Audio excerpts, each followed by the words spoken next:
When the tickets arrived, they weren't just tickets. They were invitations to a world we'd always dreamed about but never believed we'd actually step into. The Grand Masquerade, an evening of illusion and elegance. It was the kind of event you only see in movies. Velvet-draped halls, glittering chandeliers, and guests in masks so intricate they blurred the line between person and performance. The description alone had sent goosebumps racing down my arms. A night of magic, mystery, and endless champagne. What more could you ask for? Holy hell, we're going, I told Cam as I tossed the embossed envelope onto the coffee table. He stared at it like it might vanish if he blinked too hard. No way, he said, picking it up with reverence. How did you even get these? I may or may not have entered a random raffle at that pop-up art show last month, I said. Guess my lucky number actually was lucky? Cam looked at me, his grin spreading wide. Do you have any idea what these are worth? People would sell their souls for these. I know, I said, and I wasn't exaggerating. The Grand Masquerade was legendary, the kind of event whispered about in corners of elite circles. A mix of high art and borderline mysticism. They said the night blurred reality itself, leaving guests wondering if what they'd seen was real or illusion. The catch? The tickets had a list of rules attached. Guests were required to wear formal attire, including masks. Phones, cameras, and watches were banned. No exceptions. Arrive on time, the instructions warned, or risk forfeiting your place. I was already Googling bespoke masks when Cam said, we should probably show up, like, right when it starts, huh? Obviously, I said. The earlier we get there, the more time we'll have to explore everything. Who knows what kind of secret rooms or performers we might miss if we're late? Cam hesitated. Yeah, but doesn't it sound kind of exhausting? Hours of wandering around in fancy clothes, crammed with strangers, waiting for the big moments? Maybe we time it so we roll in fashionably late. Skip the crowds, get straight to the good stuff. I gave him a look. You can't just show up halfway through and expect to catch the good stuff. This isn't a sitcom rerun. It's an experience. I'm just saying, I don't want to spend half the night standing around waiting for the magic to happen. And I don't want to miss it because we show up late, I snapped. Thus began the great debate. Cam was all about efficiency. Why linger in limbo when the event's best moments would happen later in the evening? I, on the other hand, saw the masquerade as something to be savored. What if the most incredible act of the night happened in the first hour, when we weren't even there? What if there were hidden experiences reserved for the earliest guests?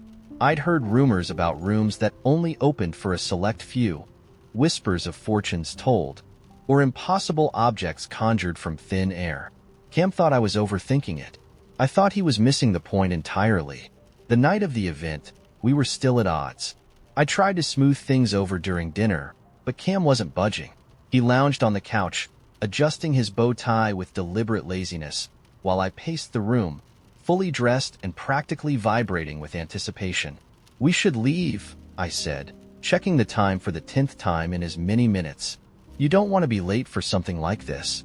We've got time, he said, not looking up from his phone. Relax. We don't have time, I snapped, louder than I meant to. You don't understand. This isn't just some party. If we screw this up... Fine. Cam stood abruptly, grabbing his mask and jacket. Let's go then. But if we spend the first 2 hours twiddling our thumbs, that's on you. The tension followed us out the door, into the cab, and all the way to the venue. By the time we arrived, the line outside the estate was already forming. A towering gate loomed ahead, flanked by figures in dark, glittering cloaks. They moved like shadows, their faces obscured behind mirrored masks. As the line shuffled forward, a slow drumbeat began, faint at first but growing louder. It felt less like sound and more like something alive, pulsing through the ground and up into my chest. By the time we stepped through the gates, the air itself seemed charged, like the moments before a lightning strike. Inside, the masquerade was otherworldly. Gold and crimson light spilled across the walls, illuminating dancers who moved like liquid flame. A man in a raven mask whispered riddles to anyone brave enough to approach him.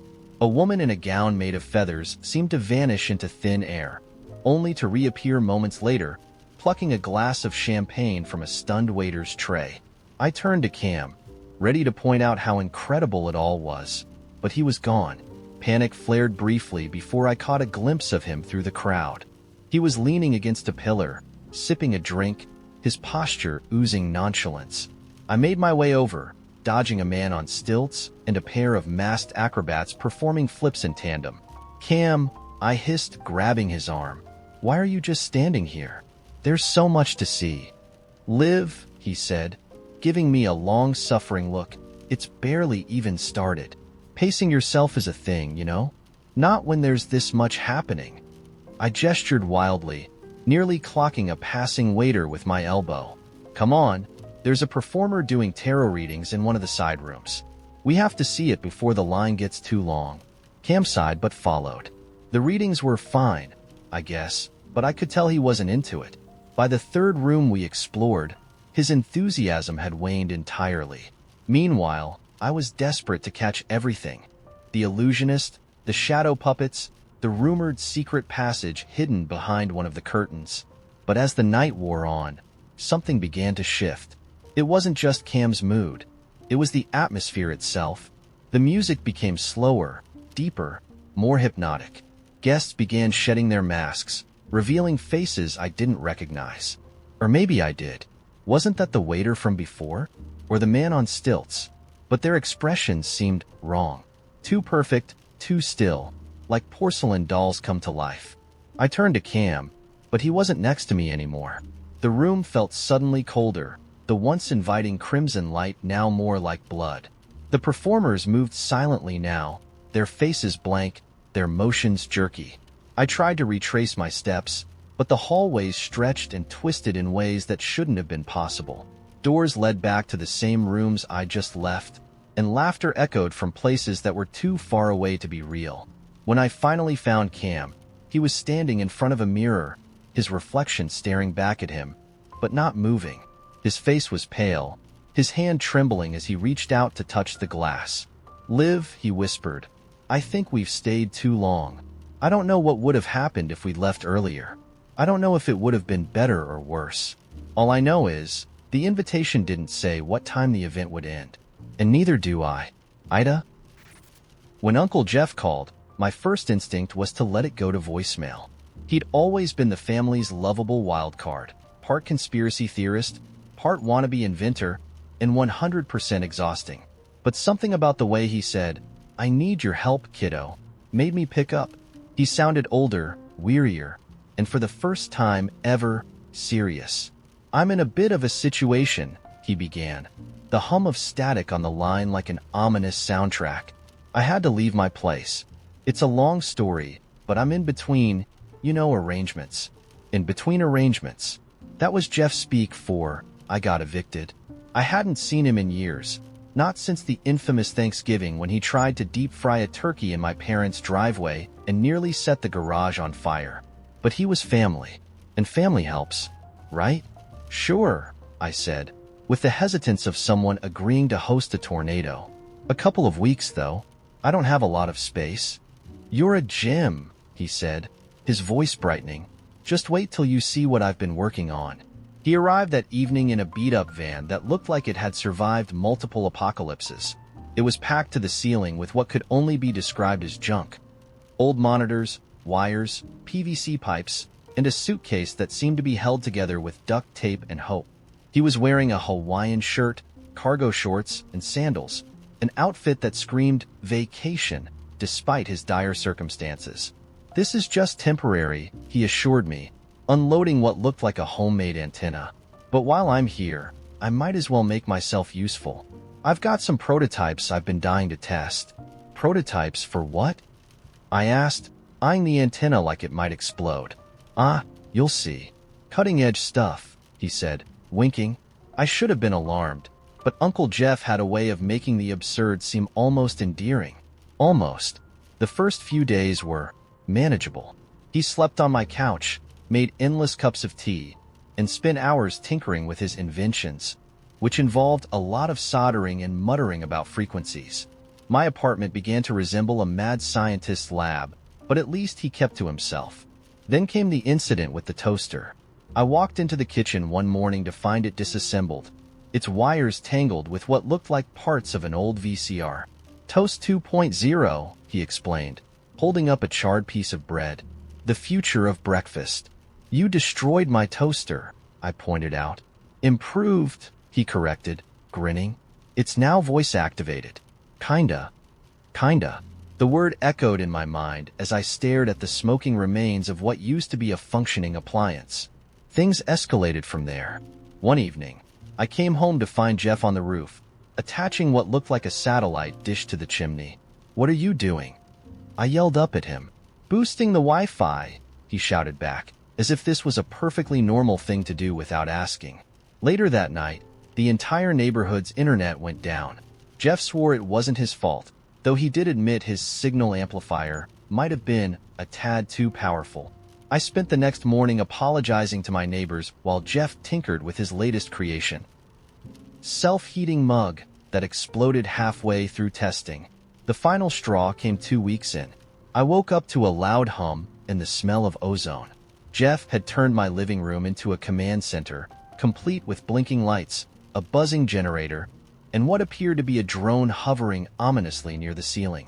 "What the hell is this?" I demanded. "Kiddo, you're looking at the future," he said proudly. "This is my crowning achievement. A fully automated, self-learning, multifunctional household assistant. I call it JRVIS. You named it after Iron Man's AI?" I asked, incredulous. No, he said, waving me off. "Mine stands for Jeff's Amazing Revolutionary Visionary Intelligence System." "Does it work?" "Mostly," he said, just as the drone sputtered and crashed into my coffee table, shattering the glass. "Jeff," I said, my voice dangerously calm, "you have to leave." He blinked at me, genuinely confused. "Leave? But I'm on the verge of a breakthrough." "You've been on the verge of a breakthrough my entire life," I snapped. "I let you stay because I wanted to help, but you've turned my apartment into a war zone. You destroyed my toaster, broke my coffee table, and probably gave the neighborhood a collective migraine with your signal amplifier. I can't do this anymore." Jeff's face fell.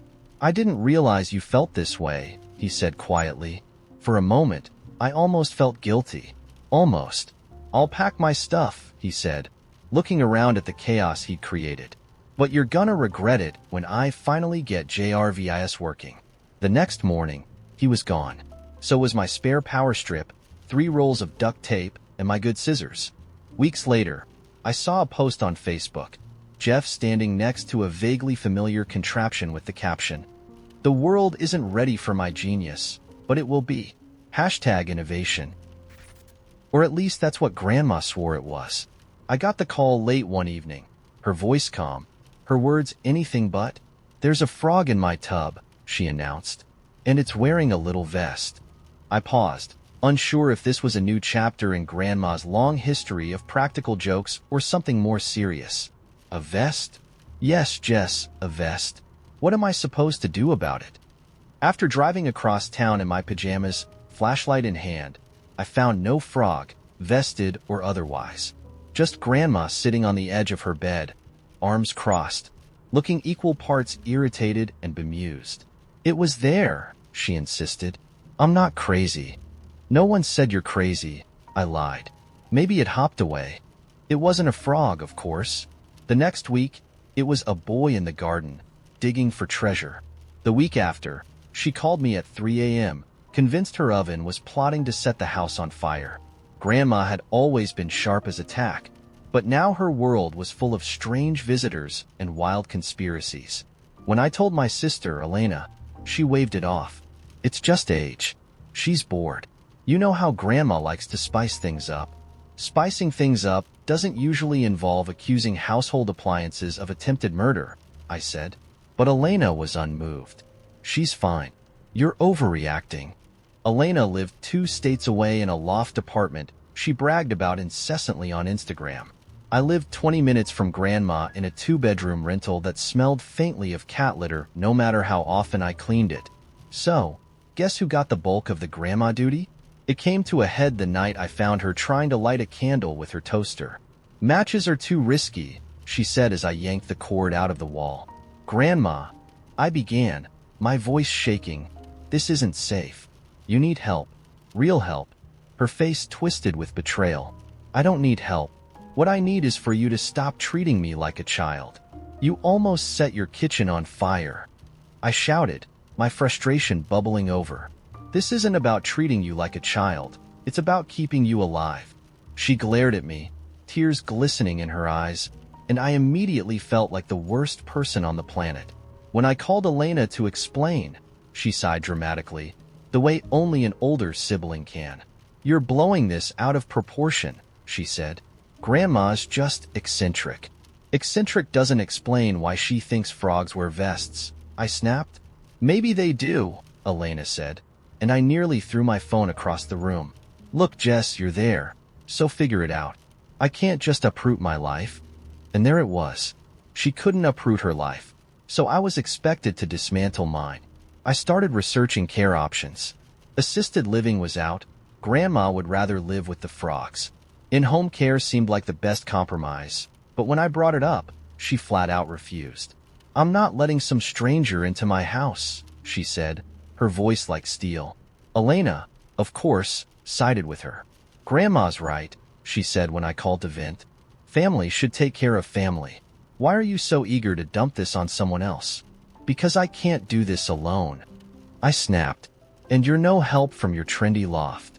That turned into a full-blown argument, complete with accusations, guilt-tripping, and a grand finale where Elena hung up on me.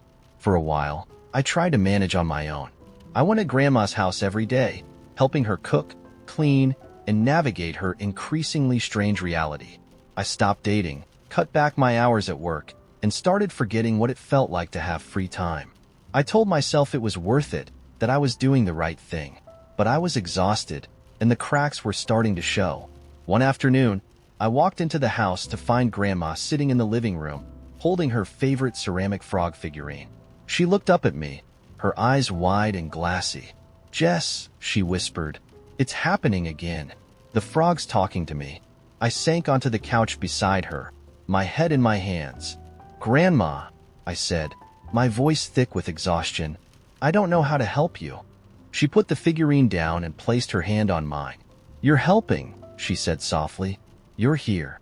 Her words felt like both a blessing and a curse. That night, I called Elena again. I can't keep doing this, I said, my voice shaking. You don't understand what it's like. Her response was cool, detached. Of course I don't. But I can't just drop everything, Jess. You're the one who's there.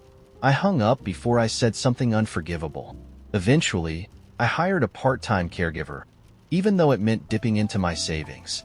Grandma grumbled at first, calling the woman that nosy lady, but they got along surprisingly well. Still, Elena was furious when she found out. You went behind our backs? She said during our next phone call. You're not even here, I snapped. I didn't go behind your back. I went around your apathy. That was 3 months ago, and things are better now, but not perfect. Grandma's health continues to decline, and Elena and I barely speak. Some nights, I lie awake wondering if I did the right thing.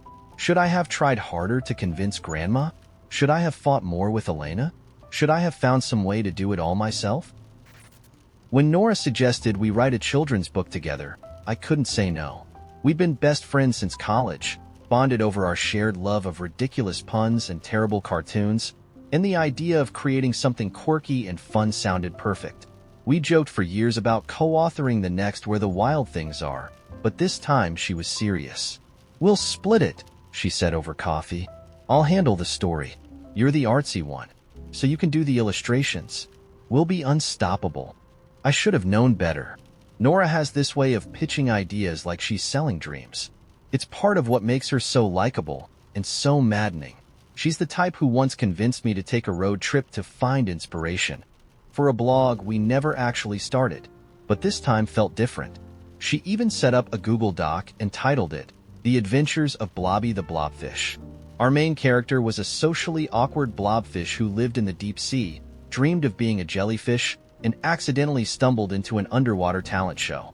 It was weird, adorable, and full of potential. I was all in. I'll start brainstorming scenes, Nora said.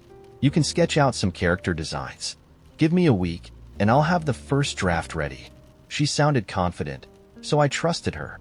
Over the next week, I poured myself into sketching Blobby. I tried different expressions, gave him little seaweed accessories, and even experimented with a fishy sidekick named Glimmer. By the end of the week, my dining table was covered in doodles and watercolor smudges. I felt a flicker of pride. Then came the first red flag.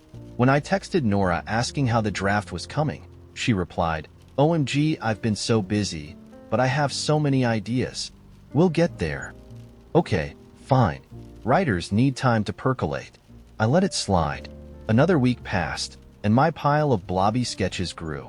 I had pages of him looking shy, determined, scared, triumphant. Every emotion a blobfish could muster. When I called Nora for an update, she said, "I've got the whole story in my head.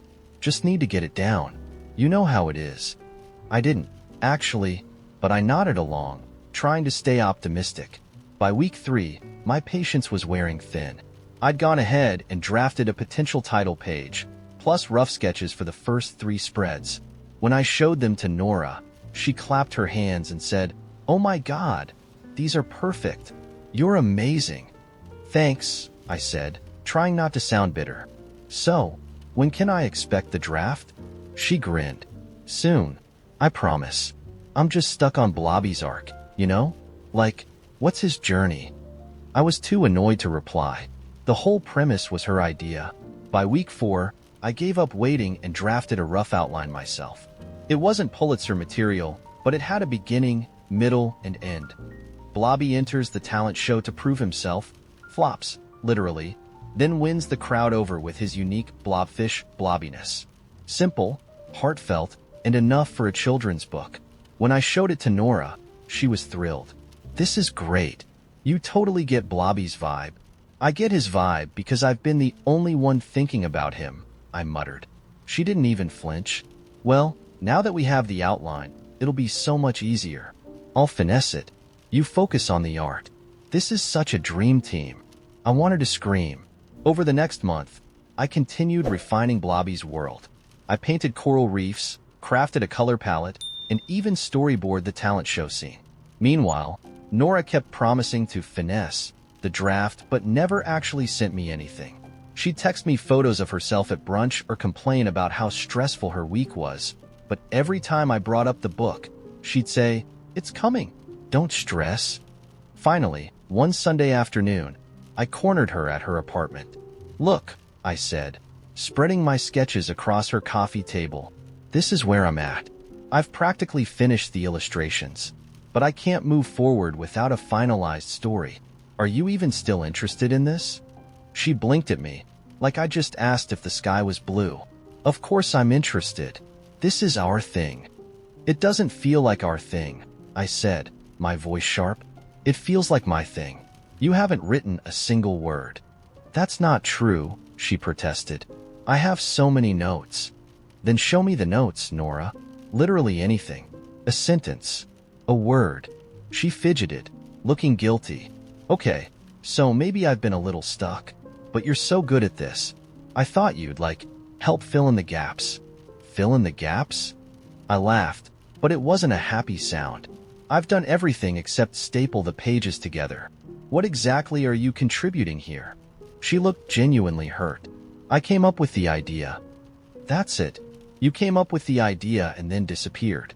Meanwhile, I've been busting my ass making this happen while you brunch your life away." "That's not fair," she said softly. "I wanted this to be fun." "Fun for who?" I shot back. "Because it sure as hell hasn't been fun for me." She didn't have an answer. We sat there in silence, the weight of it pressing down on both of us. I started packing up my sketches, feeling like an idiot for ever thinking we could pull this off. "Maybe we just put it on pause," she said finally. I didn't reply. Now, I'm sitting in my apartment, staring at Blobby's little face and feeling torn. Did I overreact? Maybe I should have been more patient. Or maybe Nora never really cared about this project and just liked the idea of it. So, Reddit. AITA? It all started with a group lottery ticket. One of those dumb, Spur-of-the-moment ideas born in the break room when you're halfway through your second coffee and desperate for a way to make the day more interesting. Powerballs at $800 million. My coworker Trina had squealed, holding up her phone like she was announcing the second coming. We should all chip in for tickets. Everyone thought it was brilliant. Imagine if we win, they said. We'd all quit on the spot, they said. I wasn't as enthused. The odds of winning were astronomical, and honestly, I didn't want to share a jackpot with Brian from IT, who once spent an entire meeting arguing that pineapple on pizza was a crime against nature. But I went along with it because it was easier than being the party pooper. Trina collected $5 from everyone who wanted in. 10 people in total, including me. I'll grab the tickets after work, she said, shaking the cash in her hand like a tambourine. The next morning, she was grinning like a lunatic. We won, she shrieked as soon as she walked into the office. The room exploded. Chairs scraped, papers flew, and suddenly, everyone was crowding around her desk, babbling over each other. How much? When do we get paid? Are we on the news yet? Trina held up a finger for silence, milking the moment for all it was worth. Then she said the words that turned the whole thing into a mess. We got $20,000. Cue the screaming. It was like someone had detonated a happiness bomb in the room. High fives, hugs, someone doing a terrible attempt at the Macarena. The jackpot wasn't life-changing, but split 10 ways, it was enough for a nice vacation or to pay off a credit card. That's when Trina pulled out the tickets and laid them on the table. I'll cash them after lunch, she announced. And then I'll divide the winnings and Venmo everyone. Everyone nodded along, too giddy to notice anything amiss. But I noticed. There were 3 tickets on the table. We'd pooled $50. That meant there should have been 5 tickets. Hey, Trina, I said, trying to keep my tone casual. Did you forget a couple of tickets? She froze. For a split second, her grin faltered. Oh, right, she said, a little too brightly. I grabbed some extra tickets for myself. I mean, I was already there, so why not? My stomach dropped. Her tickets. It didn't take a genius to do the math. One of her tickets must have been the winner. The $20,000 wasn't our prize. It was her prize. Now, you'd think I'd have let it go. That's what a good coworker would have done, right? Let Trina keep her winnings and bask in the glow of her good fortune. After all, she bought the ticket with her own money. But here's the thing. Trina wouldn't have even been at that gas station if it weren't for our group idea. And she didn't exactly make it clear which tickets were which when she bought them. For all we knew, the winner could have been one of ours. I stewed over it all day. By the time Trina returned from the gas station with her $20,000 check and a selfie of her holding it up like she'd won the actual Powerball, I'd made my decision. Hey, I said, cornering her in the break room. About the tickets. What about them? She asked, not even trying to hide her smug smile. I think we should all split the winnings, I said. All of them. It's only fair. Her eyebrows shot up. Fair? I bought that ticket with my own money. Sure, I said. But you wouldn't have bought any tickets if we hadn't done the pool in the first place.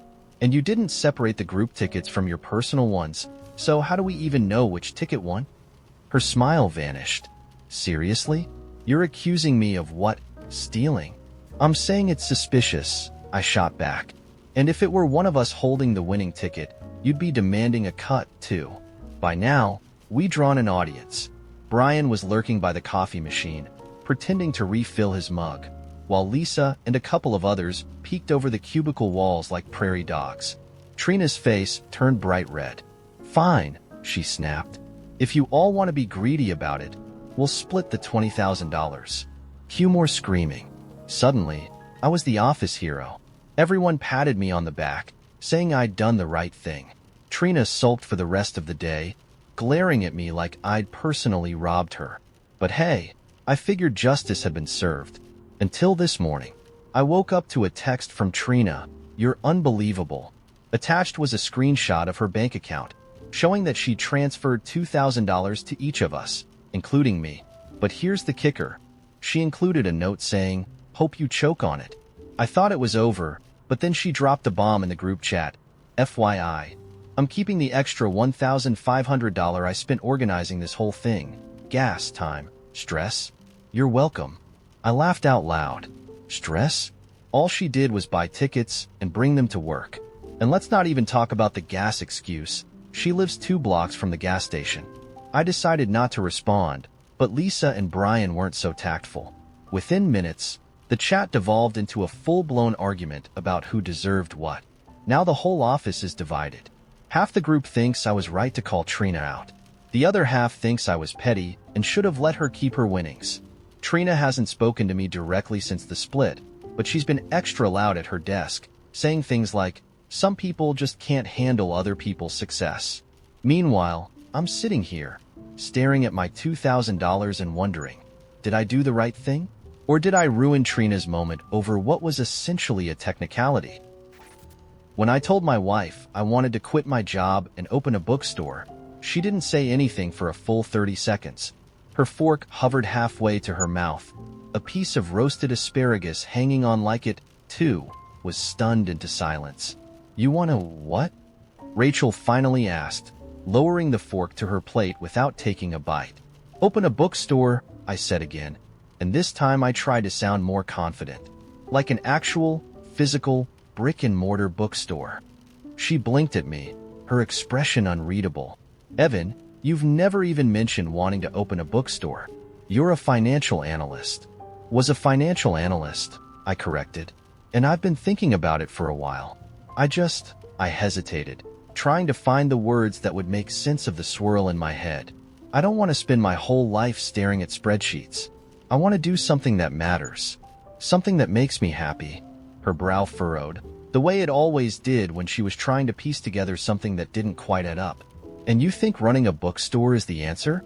"Yes," I said. "No. I mean, maybe? Look, I don't have it all figured out yet, but I know I can't keep doing what I was doing. I've already got a business plan sketched out. I think this could really work, Rach." She leaned back in her chair, crossing her arms. "Do you even know anything about running a bookstore? About book selling? Retail? Any of it?" "I know I love books," I said.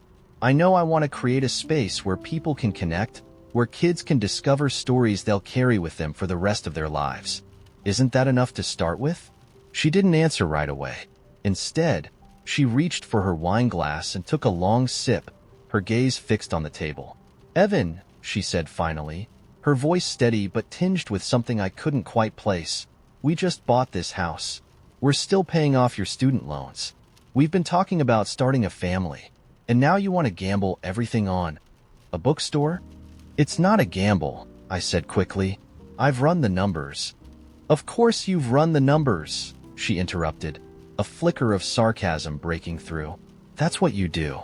But numbers don't change the fact that bookstores are dying. How many have we seen close in the past 5 years? What makes you think yours would be any different?" "Because it'll be different," I insisted, though even I could hear the edge of desperation in my voice.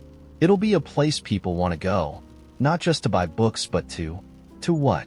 Sip overpriced coffee? Listen to poetry readings? Host book clubs?" She shook her head, her tone softening. "Evan, I'm not trying to crush your dream here, but this doesn't feel like you.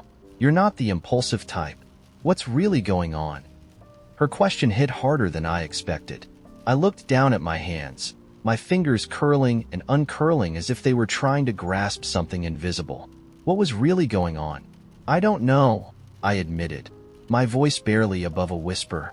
"All I know is that I wake up every day feeling like I'm stuck in a life I didn't choose, like I'm wasting time. And the idea of running a bookstore, of building something real and tangible, it's the first thing in years that's made me feel alive." Rachel's expression softened further, and for a moment, I thought she might actually understand.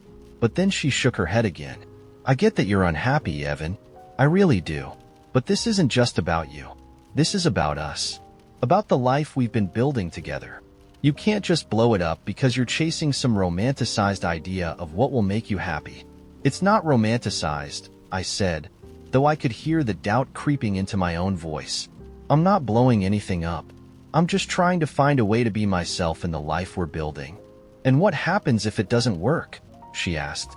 "If the bookstore fails and we lose everything we've worked for, what then?" "We start over," I said. Together. Her laugh was short, bitter. You make it sound so simple. It is simple, I said, frustration bubbling to the surface. It's not about money or success or failure. It's about being true to who we are. Isn't that what we promised each other when we got married? To support each other, no matter what? Rachel sighed, rubbing her temples. I want to support you, Evan. I really do. But this feels reckless. And selfish. Selfish? The word stung more than I wanted to admit. Is it selfish to want a life that feels meaningful? To want to do something that matters? She didn't answer. Instead, she pushed her chair back and stood, her wine glass still in her hand. I need some air. I watched her walk out of the room, the sound of her footsteps fading down the hall. For a long time, I just sat there, staring at the empty seat across from me, the weight of the conversation pressing down like a stone. The next morning, Rachel sat me down before I even had my coffee. She looked exhausted, like she'd spent the whole night wrestling with something heavy. I thought about what you said, she began, her voice measured. And I think you should do it. I blinked, unsure if I'd heard her right. Wait, what? I still think it's a bad idea, she continued, and I'm terrified of what it might mean for us. But if this is really what you need to do to feel alive, then I'll support you. Just promise me one thing. Anything, I said, the word tumbling out before I could stop it. Promise me you'll be honest with yourself. That if it's not working, you won't let it drag us both down. That you'll know when to walk away. I nodded, though my chest felt tight. I promise. It's been 6 months since I signed the lease on the little storefront downtown. We're still figuring it out. How to balance the risk and the hope, the fear and the excitement. Rachel helps out on weekends, even though she still jokes about the absurdity of selling poetry books in the digital age. But sometimes, when the shop is quiet and the light filters in just right, I catch her smiling in a way that makes me think maybe, just maybe, we're on the right path. Still, I can't help but wonder. AITA? When I came home that evening, the fish tank was empty. Not just no fish, empty, empty. The water was gone. The rocks were gone. Even the little ceramic castle at the bottom was gone. All that was left was the glass tank itself, sitting on the shelf like a barren, aquatic wasteland. My stomach dropped. I rushed into the living room, where my roommate Ethan was sprawled on the couch, munching on a bag of pretzels like it was any other Tuesday. Where's Bubbles? I demanded. Ethan didn't even look up. Who? Bubbles. My goldfish. The one who lives in the tank that's now a desert. Oh, Ethan said, finally glancing over at me. Yeah, about that. I rehomed him. I blinked. You what? Rehomed him, he repeated casually, popping another pretzel into his mouth. I found a better situation for him. A better situation? Ethan, what are you even talking about? He sat up, as if preparing for a debate. Look, you're barely home, and I was the one stuck feeding him half the time. Honestly, I don't think you were giving him the life he deserved. He's a living creature, man, not just a decoration. I stared at him, trying to process what I was hearing. You stole my fish? I didn't steal him, Ethan said defensively. I liberated him. Liberated him where? He hesitated. Okay, so there's this pond near the park. I cut him off, horrified. You dumped Bubbles in a pond? Ethan, he's a fancy goldfish. He can't survive out there with ducks and turtles and God knows what else. Ethan rolled his eyes. Relax. He's a fish. He'll adapt. Besides, I Googled it, and goldfish are basically carp. They're fine in the wild. You Googled it? I yelled. What? For like 2 minutes. Ethan, Bubbles was my fish. You had no right.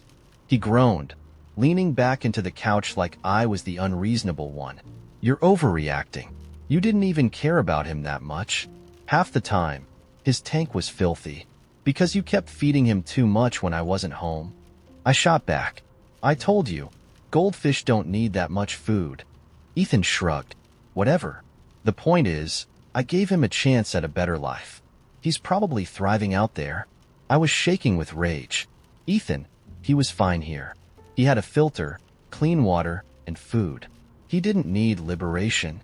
He needed you to leave him alone. Well, excuse me for trying to be a good person, Ethan said, throwing his hands up. I thought you'd thank me, honestly. Thank you. I was practically yelling now. You kidnapped my fish and threw him in a pond. Why would I ever thank you? Ethan muttered something under his breath, then stood up. You know what? I'm not doing this. You're acting insane. It's a fish, dude. Let it go.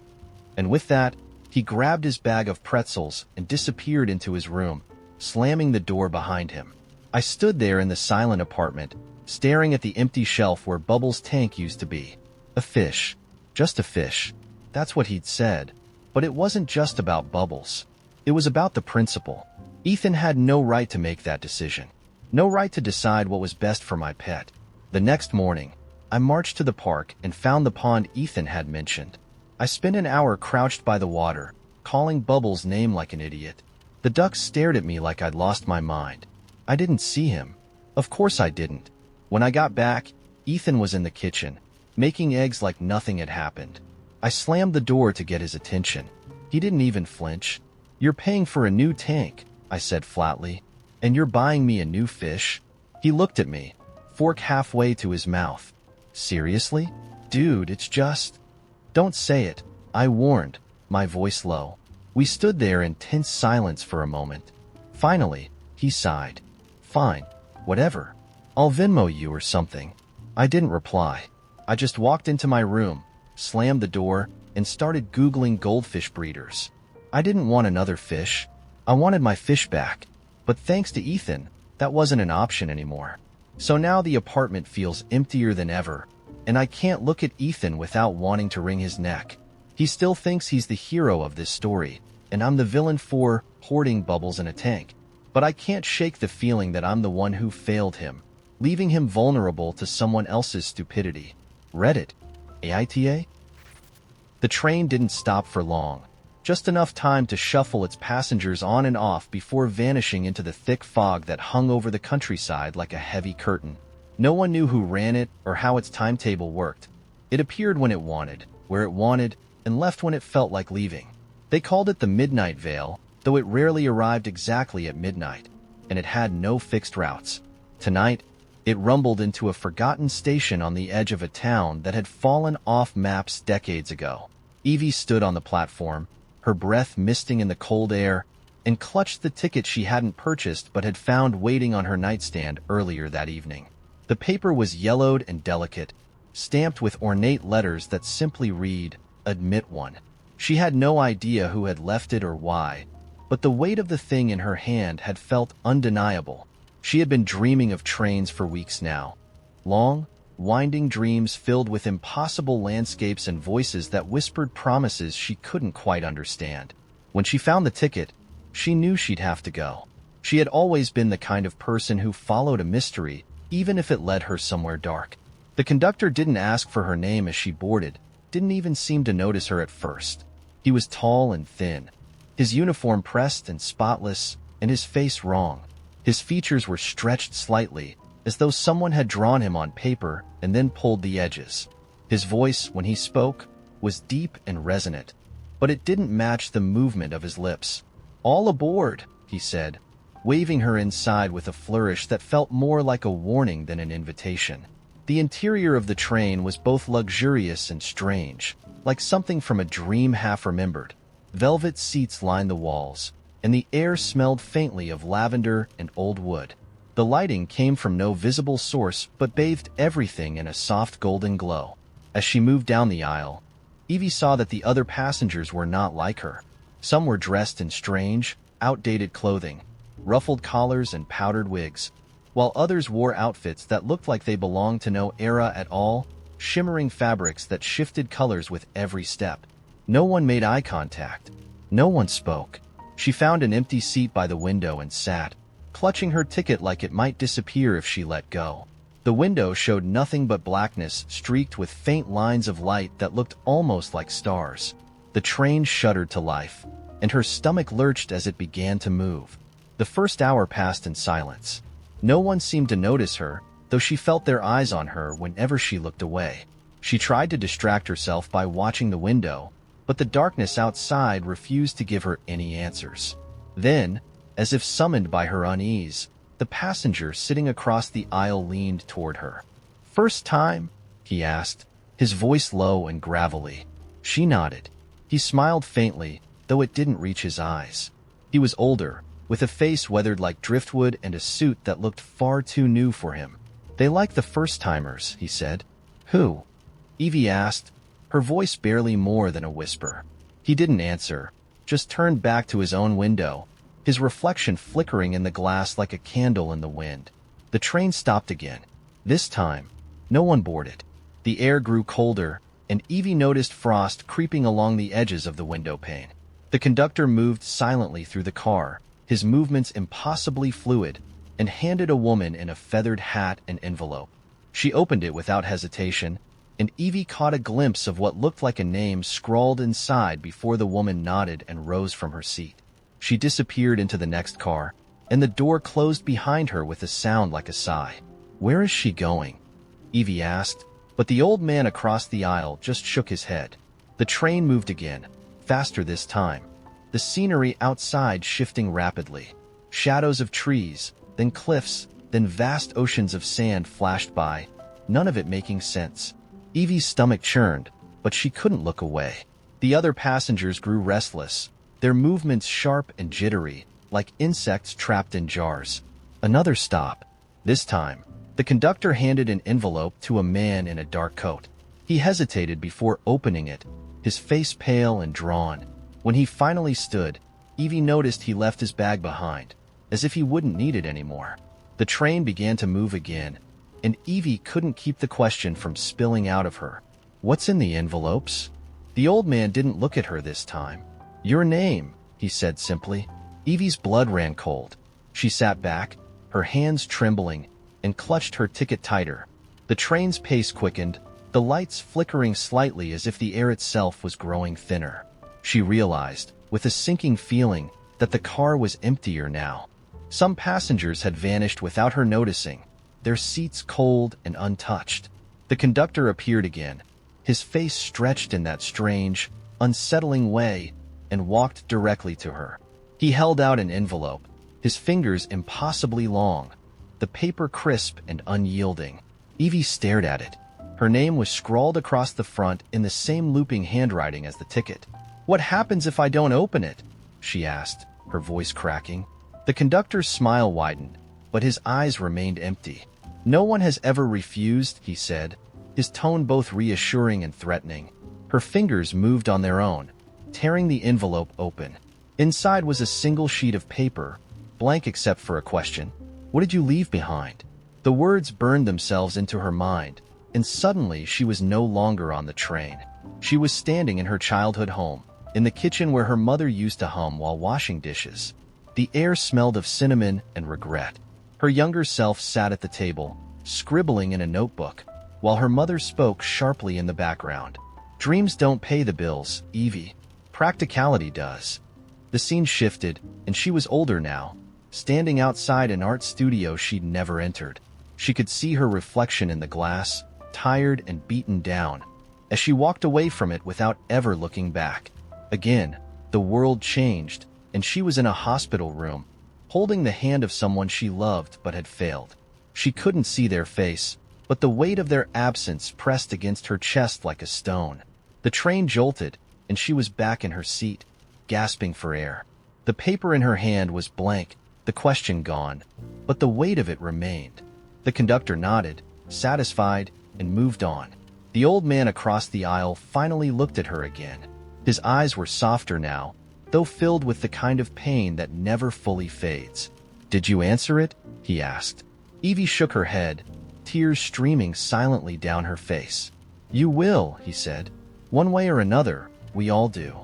The train slowed, the lights dimming further, and Evie realized she was the only passenger left.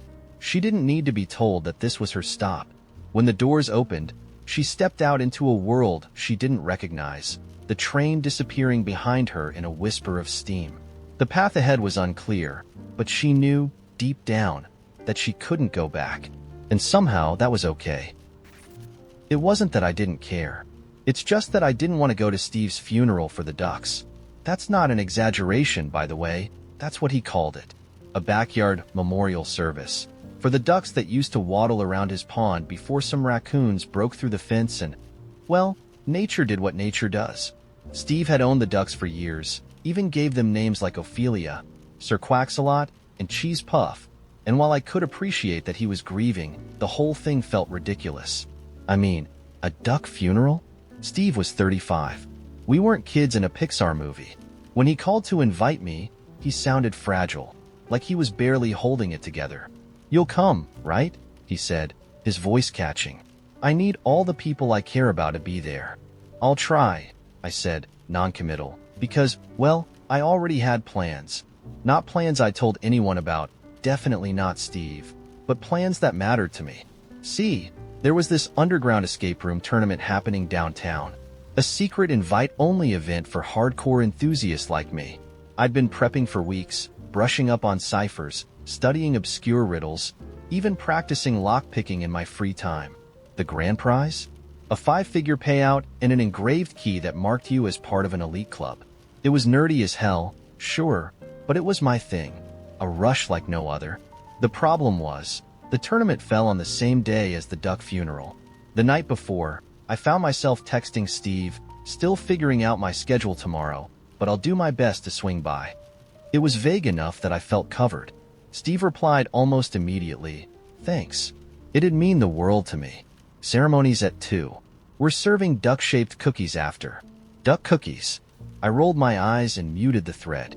The next day, I showed up at the tournament an hour early, buzzing with excitement. The venue was in the basement of an abandoned-looking building, marked only by a faint chalk drawing of a key on the wall. Inside, the air hummed with anticipation.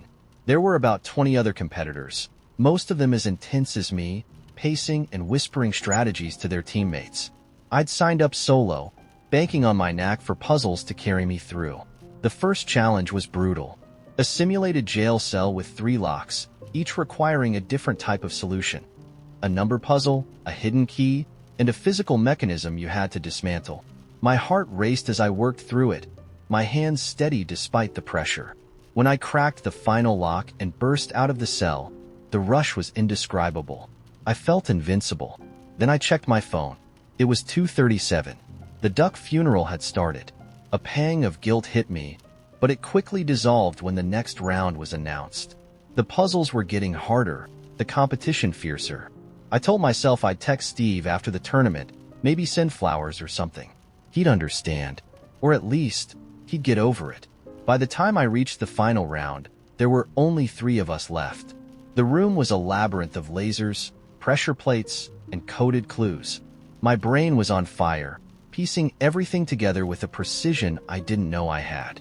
When I reached the final lock, a massive steel door that groaned open as I turned the key, the room erupted in applause. I'd won. The host handed me the engraved key and an envelope containing the prize money. Cameras flashed as I held up my trophy, my smile wide enough to split my face. In that moment, nothing else mattered. Not Steve, not the ducks, not the messages piling up on my phone. It wasn't until I was sitting in my car afterward, the adrenaline wearing off, that I finally checked my texts. There were 12 from Steve, starting at 2 o'clock.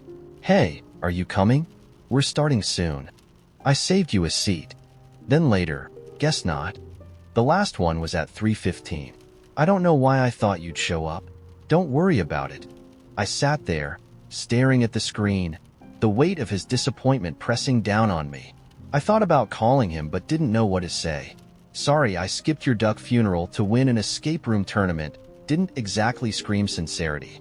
Instead, I drove home, telling myself I'd make it up to him eventually. When I got back, I posted a photo of the engraved key on Instagram with the caption, "Champion, #PuzzleKing." It racked up likes immediately, but then I noticed a comment from Steve, "Glad you had fun today. Wish I could say the same."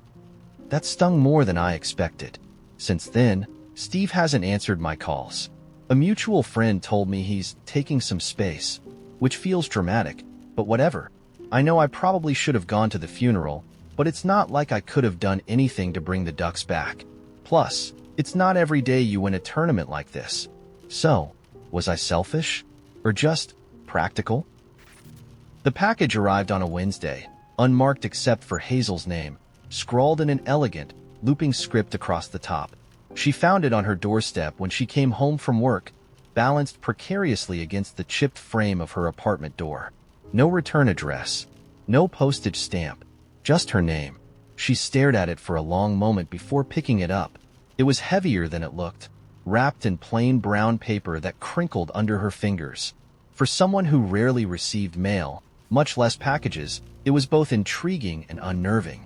The idea of opening it right there in the hallway felt too exposed, so she carried it inside, locking the door behind her. Hazel placed the package on her kitchen table, her keys jangling against the surface as she set them down. She fetched a knife from the drawer and hesitated, the blade hovering over the paper. For a second, she considered calling someone, her mom, her friend Clara, but the thought felt ridiculous. What would she say? "Hey, I got a package and I'm scared to open it." She sliced through the paper. Inside was a small wooden box, polished to a deep, almost mirror-like shine. It was old, centuries old, maybe, its surface carved with intricate patterns that seemed to shift if she stared too long. A faint smell of cedar and something metallic wafted out as she lifted the lid. At first, she thought the box was empty, but as she tilted it toward the light, she saw something glimmering in the corner. A coin. It was unlike any currency Hazel had ever seen. About the size of a quarter, but much thinner. Its surface was etched with symbols she didn't recognize. On one side, a face stared back at her, a woman with hollow eyes and hair that twisted like smoke. On the other, a phrase written in jagged letters, "Every gift has a cost." Her skin prickled. She wanted to put the coin back, to close the lid and push the box far, far away. But before she could act, a voice, soft, lilting, and impossibly close, whispered, "Flip it." Hazel spun around, but her apartment was empty. The voice had come from everywhere and nowhere. Her fingers tightened around the coin, its edges biting into her skin. Her pulse quickened, her breath shallow.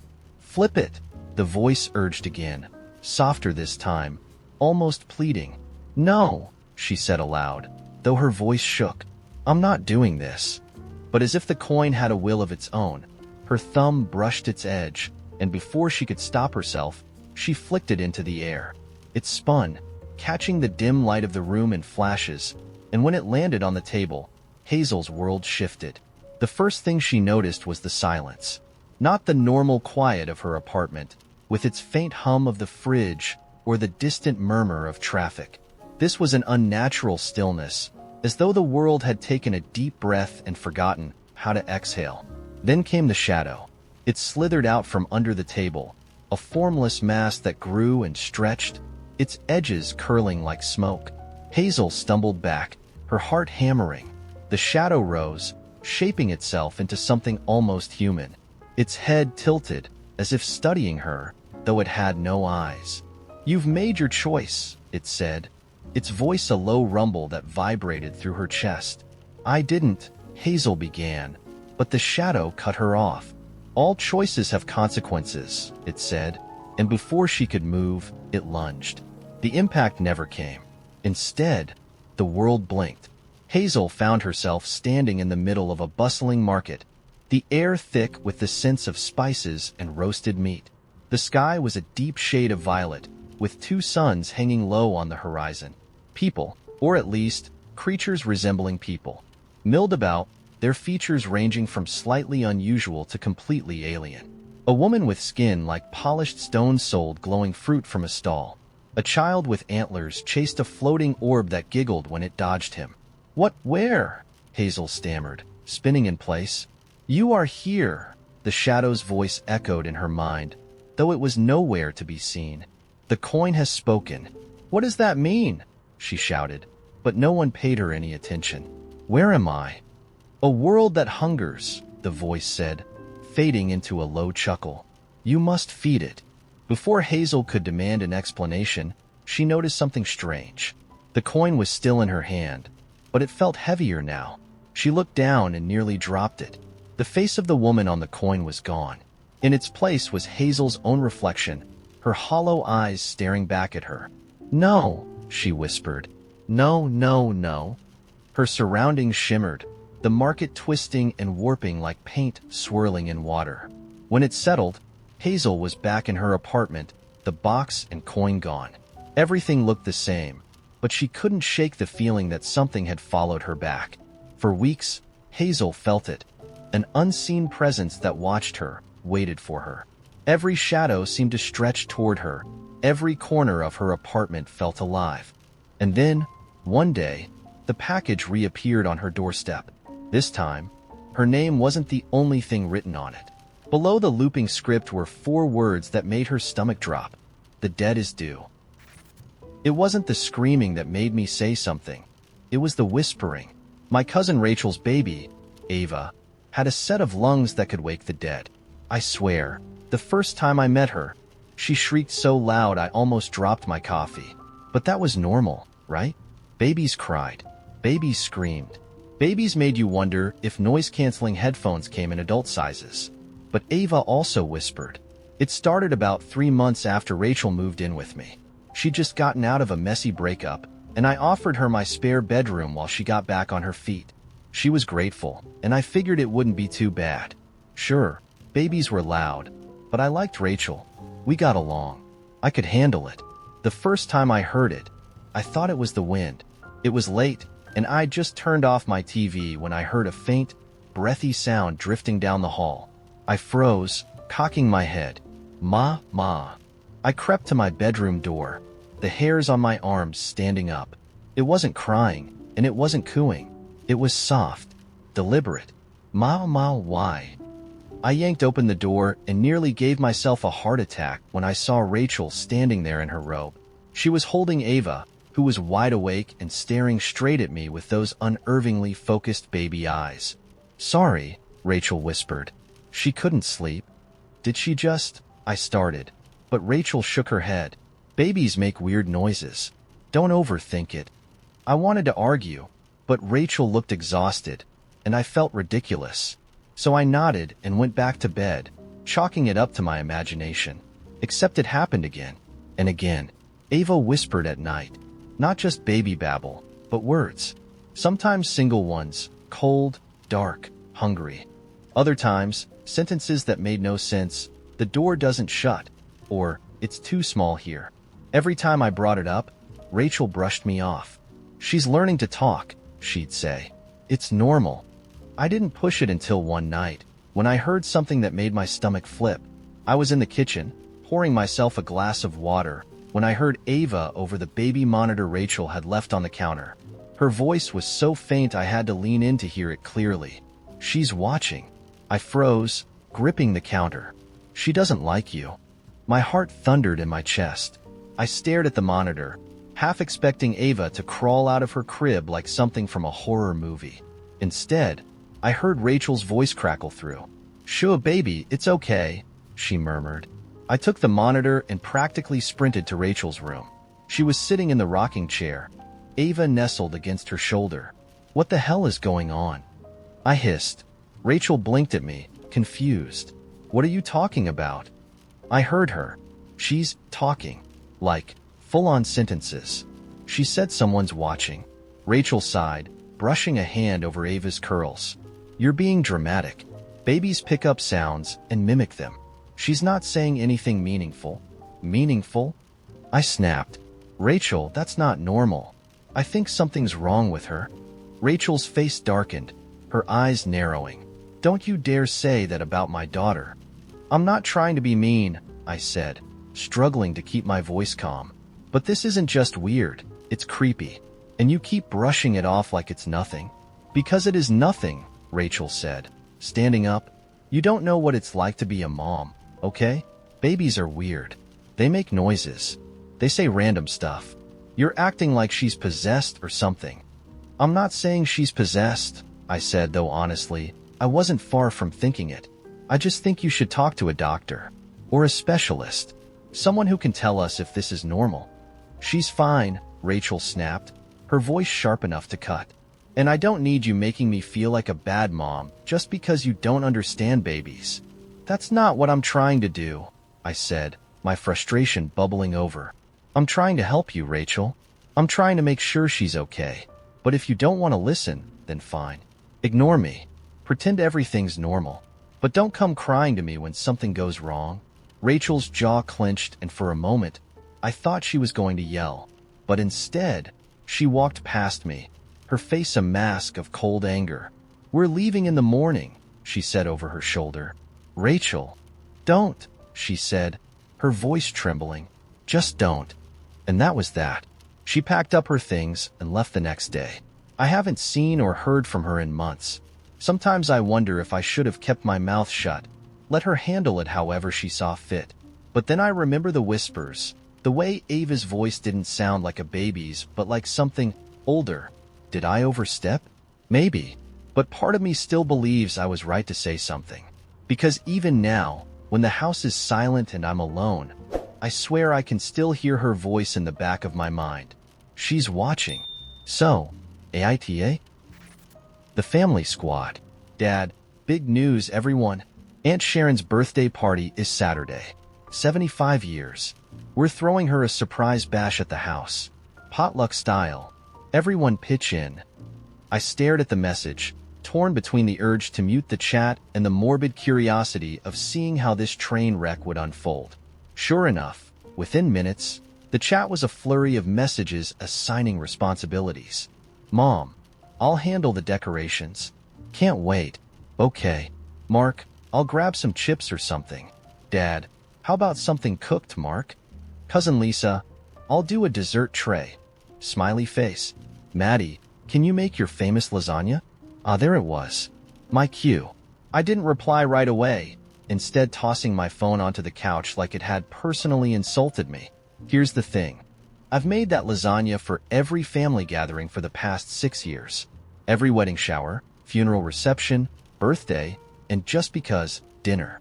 And every time, the same compliments rolled in. "Oh, Maddie, you've outdone yourself again. This must have taken hours." It did, and I never complained. I'd perfected the recipe, and I was proud of it, until it started to feel less like a contribution and more like a requirement. I typed my response slowly, each word feeling like a tiny rebellion. Me, sorry, can't do the lasagna this time. Too much on my plate with work. I'll bring bread. The chat went silent for an uncomfortable amount of time, which in my family is the digital equivalent of everyone side-eyeing each other at the table. Then, Lisa replied. "Lisa, oh, bread's good, I guess." Not even 5 minutes later, my mom called. "Maddie," she began, not even pretending this was a casual call. "Is everything okay? You said you're not making the lasagna for Aunt Sharon's party?" I pinched the bridge of my nose. "Yeah, Mom. I've been swamped this week, and I just don't have the energy." "But it's Aunt Sharon," she said. Like the words alone should summon a casserole dish into my hands. "She loves your lasagna. It's her favorite. And I'm sure she'll survive one party without it," I replied, trying not to sound too defensive. Mom sighed, long and dramatic. The kind of sigh designed to let me know she was trying very hard to be understanding but wasn't succeeding. "It's just, you're so good at these things. Everyone's counting on you." "And maybe they shouldn't be," I said, my voice sharper than I intended. "I'm tired, Mom. Can't someone else step up for once?" There was a pause, and then she said, "Well, I hope you know how disappointed Sharon will be." I hung up shortly after, guilt gnawing at the edges of my resolve. Saturday rolled around, and I showed up with a basket of fresh bread. Warm, crusty, artisanal stuff I'd picked up from a local bakery. I thought it might soften the blow. It didn't. The moment I walked through the door, Aunt Sharon greeted me with open arms. "Maddie, where's that famous lasagna of yours? I've been looking forward to it all week." "Oh, I hesitated, suddenly hyper-aware of how light my basket felt. "I brought bread this time. Thought I'd change it up." Her smile faltered, just for a moment. "Oh, well, that's nice." Nice. The death knell of any effort. As the evening unfolded, I couldn't help but notice the subtle jabs. Cousin Lisa, breezing by me with her dessert tray, said, "Guess it's bread instead of lasagna this year. Hope Aunt Sharon's not too disappointed." Mark, loading up his plate, joked, "Man, I was saving room for lasagna. Bread's cool though." Even Dad got in on it, patting my shoulder and saying, "Maybe next time, huh?" By dessert, I felt like the human equivalent of stale crackers.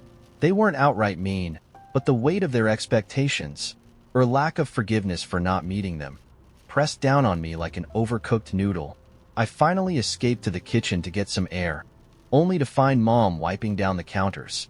She looked up when I entered, her expression a mix of sympathy and that quiet disappointment that parents specialize in.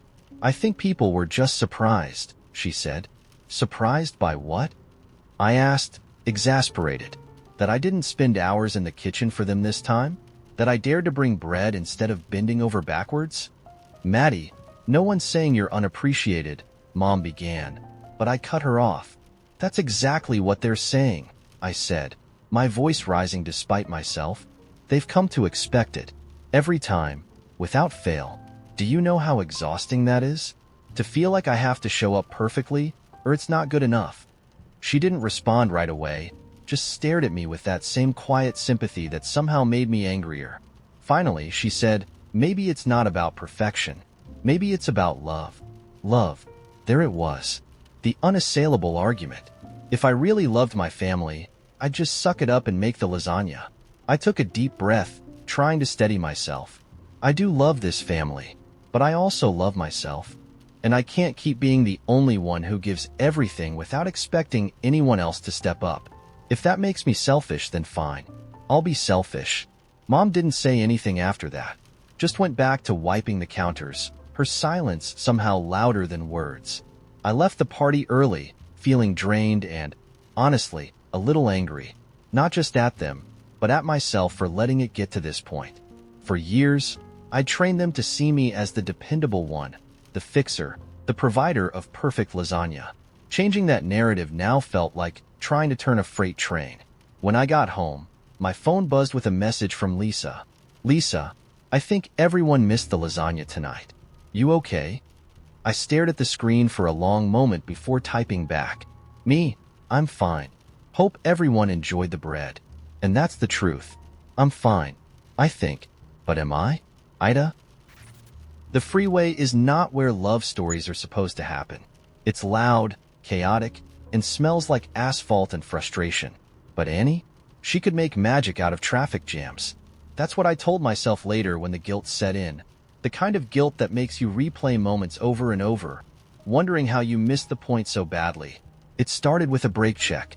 Not one of those petty, rage-fueled stunts, but a soft, subtle tap. Just enough to catch my attention as I approached her car in the right lane. I was late to recognize it as Annie's silver Honda. I didn't think twice about the car cutting in front of me because, let's be honest, mornings on the freeway are a battlefield. You assume the worst of everyone. And then she waved. Not a casual, "Hey, how's it going" wave, but a full-body, windshield-wide arc, her grin so big it nearly swallowed her face. She looked like she'd just won the lottery. The irony? I was the prize. I didn't wave back. I didn't smile. I didn't even blink long enough to register her joy. My eyes darted back to the road, my focus narrowing to the exit rapidly approaching and the semi-truck barreling alongside me. In my head, I was thinking, "What are you doing, Annie? This is not the time or place." By the time I merged into my lane, she was already falling behind, her Honda shrinking into the swarm of cars. I glanced in the rearview mirror, catching her one last time before she was gone. She was still waving. Or maybe flipping me off. It was hard to tell at that distance. At work, her text hit my phone before I even sat down. "Sad you didn't wave back. Sad face?" I stared at it, feeling that familiar tug of guilt, but it wasn't enough to override my defensive instinct. Traffic's crazy. Needed to focus. "Love you." My thumbs hovered over the keyboard for a second longer before hitting send. I didn't hear from her for the rest of the day. That night, she cornered me in the kitchen while I was reaching for a leftover slice of pizza. Her arms were crossed, her expression equal parts exasperation and hurt. "So, you just ignored me this morning?" "I didn't ignore you," I protested. "I was driving. It's the freeway, Annie. You can't expect me to." "To what?" she interrupted, her tone sharper now. "To acknowledge me? To act like you're happy to see me? God forbid you take 1 second to wave at your wife." I sighed, already regretting the direction this conversation was headed. It's not that I wasn't happy to see you. I just didn't think it was safe to.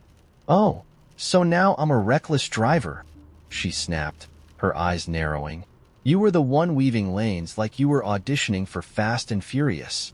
The ridiculousness of it almost made me laugh, but I swallowed it down.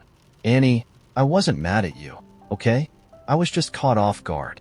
And maybe a little annoyed because I thought I was going to miss my exit. She stared at me for a long moment, her frustration giving way to something softer, more vulnerable. You know what's funny, she said quietly. I saw you in my rearview mirror, and I got excited. Like, really excited. I thought, wow, what are the odds? And then I thought it'd be fun to surprise you. But when you looked at me, she hesitated, her voice catching. You looked like I didn't matter, like I was just another car.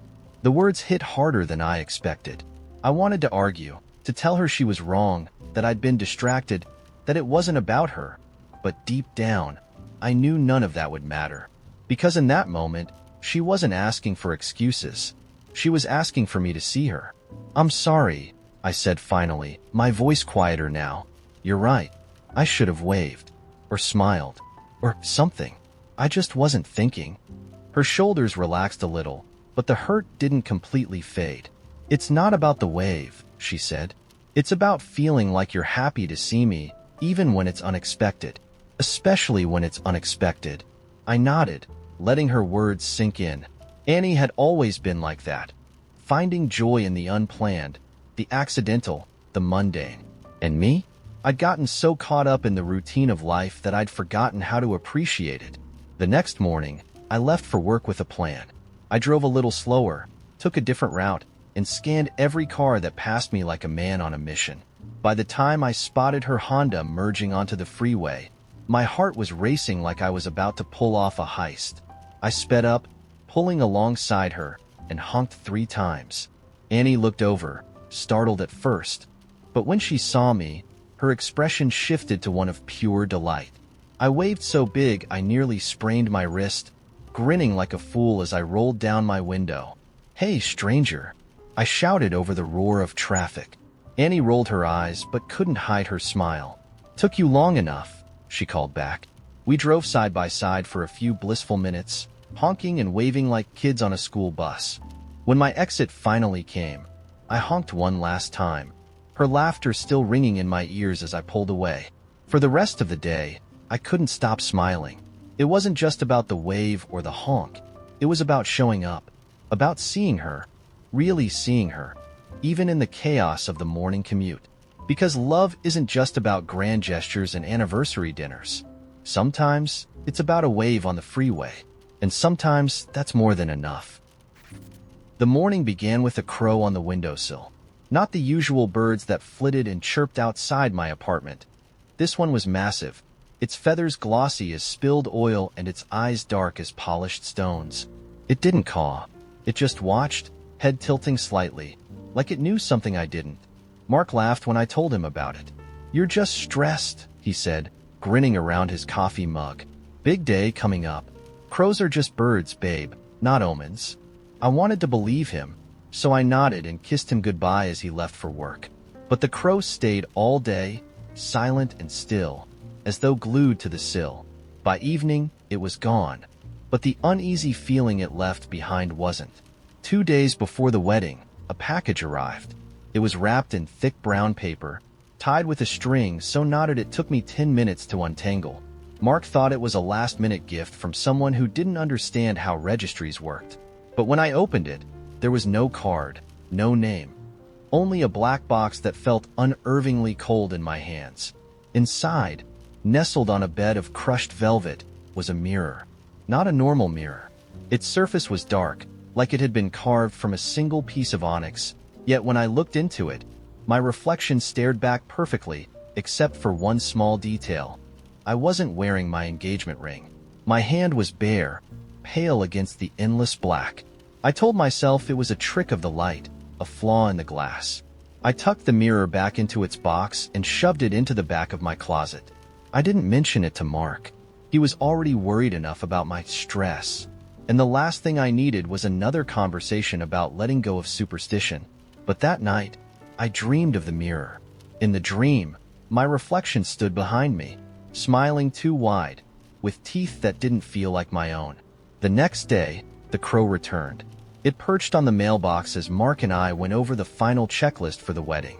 The florist confirmed delivery, the caterer was on schedule, and the venue, a secluded manor we'd chosen for its moody, Gothic charm, was ready to host its first event in decades. "Everything's perfect," Mark said, squeezing my hand. His optimism was contagious, but the crow never moved, not even when we drove away. Its eyes followed us until we turned the corner. That evening, I was alone in the apartment, folding laundry when the lights flickered. It wasn't unusual. Our wiring wasn't great. But this time, the flicker lasted longer, leaving the room dim and shadowed. The hairs on my arms stood up as I heard a faint creak from the hallway. "Mark," I called, even though I knew he wasn't home yet. There was no answer, just the sound of soft, deliberate footsteps growing closer. I grabbed the nearest weapon, a wooden hanger, and braced myself. But when I whipped around, the hallway was empty. Empty, except for the mirror box sitting in the middle of the floor, its lid slightly ajar. I didn't touch it. I couldn't. I called Mark and begged him to come home early. When he arrived, I tried to explain what had happened, but he waved it off. "You probably left the box out and forgot," he said, his tone gentle but firm. "You've been under so much pressure. Let's just focus on the wedding, okay?" I nodded, even though I knew I hadn't touched the box since shoving it into the closet. That night, I dreamed of the mirror again. This time, my reflection didn't smile. It whispered something I couldn't hear, its lips moving faster and faster until I woke, gasping for air. The wedding day arrived with a veil of mist clinging to the hills. The manor loomed ahead, its stone facade bathed in pale light. Guests trickled in, their laughter and chatter echoing through the fog. I tried to shake off the unease, to focus on the warmth of Mark's hand as he helped me out of the car, but the crow was there again, perched on the manor's iron gate. Its eyes gleamed, and for a moment, I thought it nodded at me, a strange, almost human gesture. Inside, the venue was stunning. Candles flickered along the walls, their flames casting golden shadows on the high ceilings. Guests mingled, drinks in hand, as the quartet played a hauntingly beautiful melody. I should have felt happy, excited. Instead, I felt like I was standing on the edge of something I couldn't name. The ceremony began without a hitch. Mark looked at me with such love, such certainty, that for a moment, the unease melted away. His vows were perfect, his voice steady and sure. When it was my turn, I opened my mouth, but before the words came out, the chandelier above us flickered, then went dark. Gasps rippled through the crowd as the room plunged into shadow. Someone muttered about a power outage, but I knew it wasn't that. The air was too heavy, too thick with something unnameable. The candles along the walls flared suddenly, their flames unnaturally high, casting the room in an eerie glow. In the silence that followed, a sound cut through, a sharp, echoing tap, like footsteps on stone. It was coming from the main hallway, growing louder with each step. The doors burst open, and the crow flew in, its wings spread wide. But it wasn't a crow anymore. It was something larger, its form twisting and shifting as it landed on the floor. Gasps turned to screams as it stood upright, a figure cloaked in feathers and shadows, its face obscured by a veil of darkness. It raised a hand. No, a claw, and pointed directly at me. "Bride," it said, its voice a low rumble that shook the walls. Mark stepped in front of me, his arms outstretched, but the figure laughed, a sound that echoed like shattering glass. "You cannot protect her," it said. "She made the promise. She belongs to me." "I don't know what you're talking about," I whispered, though my voice was swallowed by the figure's presence. And then, I remembered. The mirror, the dreams, the whispers I had ignored. "No," I said, shaking my head. "I didn't." "You accepted the gift," the figure said, its form shifting closer. "The vow was made, and now the debt must be paid." Mark grabbed my hand, pulling me toward the exit, But the figure raised its hand again, and the doors slammed shut. The candles flared one last time before extinguishing, plunging the room into darkness. I felt Mark's grip loosen, his presence fading, until there was nothing but silence and the faint, metallic taste of the air. When I opened my eyes, I was alone. The manor was gone, replaced by a vast, empty void. The only sound was the flutter of wings as the figure loomed above me, its eyes, dark, endless, knowing, piercing into my soul. The wedding, it said, has just begun. And then, the darkness swallowed me whole.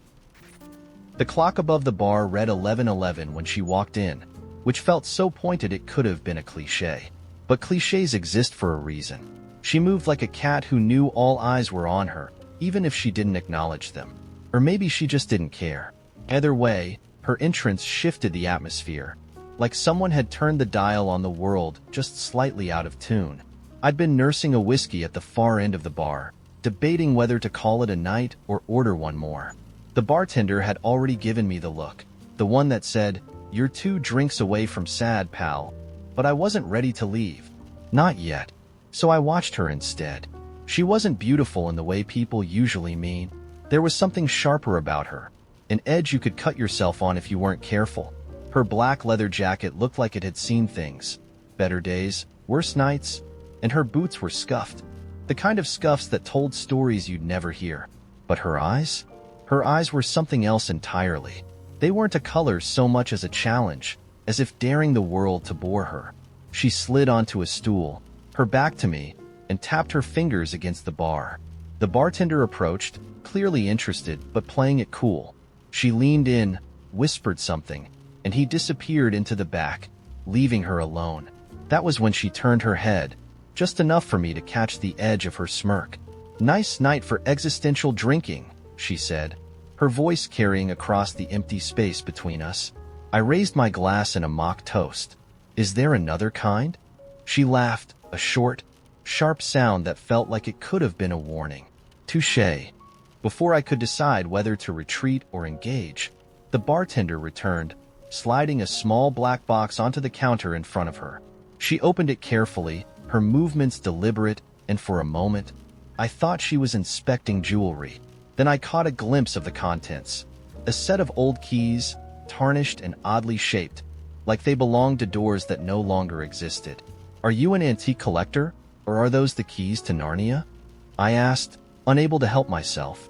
She turned fully now, her smirk widening into something almost feral. "You're curious. It's a curse." She snapped the box shut, tucking it into her jacket. "It's not Narnia, but it is somewhere else. Care to elaborate?" She tilted her head, studying me like I was a puzzle missing too many pieces. "That depends. How brave are you feeling tonight?" "That's a loaded question." "Maybe." She stood, pulling on her gloves. "But you seem like someone who's looking for something, or running from it. Either way, you're the kind of person who might be interested in what I've got." "And what exactly is that?" "An opportunity." I snorted. "You and every scam email I've ever gotten." "Suit yourself," she said with a shrug, heading for the door. But she paused just before stepping out, glancing over her shoulder. "If you change your mind, you know where to find me." And then she was gone. I told myself to let it go, to finish my whiskey, pay my tab, and chalk the whole thing up to a weird night. But the way she said, "opportunity," stuck with me, threading itself into my thoughts like a splinter. I sat there long after the bar emptied, turning her words over in my head. And then, against every ounce of better judgment I had left, I followed her. The street outside was damp and quiet, the kind of quiet that makes you hyper-aware of your own footsteps. She was leaning against a lamppost a few blocks down, silhouetted in the yellow glow. When she saw me approach, she smiled. Not the smirk from before, but something softer, almost approving. "Changed your mind?" she asked. "Let's call it morbid curiosity. That's the best kind." She gestured for me to follow, leading me through a labyrinth of alleys and side streets. The city seemed to shift around us, the familiar landmarks falling away until I wasn't sure where we were anymore. Eventually, we reached an iron gate, its intricate design both beautiful and unsettling, like it had been plucked from a dream that teetered on the edge of a nightmare. She pulled out the black box, selecting one of the tarnished keys. It slid into the lock with a satisfying click, and the gate creaked open, revealing a staircase that spiraled downward into the dark. "This is the part where you tell me what's going on," I said, my voice wavering just enough to make me hate myself. She didn't answer, just started descending the steps. I hesitated, every survival instinct screaming at me to turn back. But something else, something older and deeper, pushed me forward. The air grew colder as we went down, the walls damp and pulsing faintly, as if they were alive. At the bottom, we entered a cavern lit by an eerie, flickering light. In the center was a door, massive and ancient, carved with symbols that seemed to shift and writhe when you looked at them too long. "What's behind it?" I asked, my voice barely audible. "Whatever you're looking for," she replied. "But once you step through, there's no coming back." I stared at the door, the weight of her words settling over me. "Why me?" She smiled that sharp, knowing smile. "Why not?" And then she handed me the key.